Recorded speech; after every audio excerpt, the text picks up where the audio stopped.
सोलापूर सहाय्यक कामगार आयुक्त कार्यालय यांच्या अंतर्गत सुरक्षा रक्षक महामंडळ सोलापूर या सुरक्षा रक्षक महामंडळाच्या मध्ये अनेक वेटिंगवर सुरक्षा रक्षक असणारे या लोकावर खऱ्याखोर अन्याय करून काही आतले कर्मचारी दलाल व सुरक्षा रक्षक संघटना चालवणारे काही लोक या ठिकाणी यांची संगनमत करून 2 लाख 2.5 लाख 80,000 70,000 असे अनेक प्रकारचे पैसे घेऊन या ठिकाणी वेटिंग लिस्टमध्ये असणाऱ्या लोकांना न घेता पैसे देऊन या ठिकाणी भरत्या केलेल्या आहेत। आज त्या पद्धतीनं आमच्याकडे ते पुरावेसुद्धा या ठिकाणी आम्हाला उपलब्ध झालेले आहे। अनेक जणांची तक्रार आहेत। तर आज माननीय कामगार आयुक्त साहेब यांना आम्ही भेटण्यासाठी आलो आहे। यांना आम्ही या ठिकाणी जाब विचारण्यासाठी आलतो, तर साहेब या ठिकाणी नाहीत।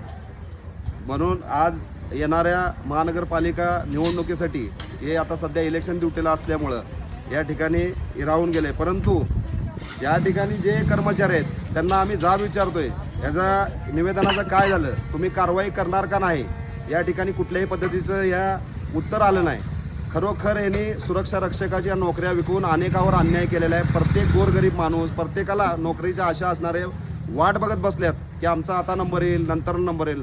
7-7 8-8 वर्ष झालं हे नोकरीसाठी तरसत, तशा लोकाला न घेता या ठिकाणी पैसे घेऊन भरती केलेले आहेत। आज आम्ही या ठिकाणी पत्राचा जाब विचारणं आलतो, परंतु या ठिकाणी उडवाउडवीचे उत्तरं दिले आहेत की आम्हाला अजून साहेब आले नाही आहे। पण 26 जानेवारी दिवशी ज्याच्याकडून पैसे घेतल्यात, हे कर्मचारी फोनपेकडनं कसे पैसे घेतल्यात, संघटनेचे लोक कसे पैसे घेतल्यात, या पद्धतीचे पुरावा घेऊन या ठिकाणी सहाय्यक कामगार आयुक्त कार्यालय यांच्या कार्यालयासमोर या सुरक्षा रक्षकाला घेऊन त्यांना न्याय मिळवण्यासाठी या ठिकाणी उग्र पद्धतीचं आंदोलन आम्ही या संघटनेच्या माध्यमातून करणार आहे।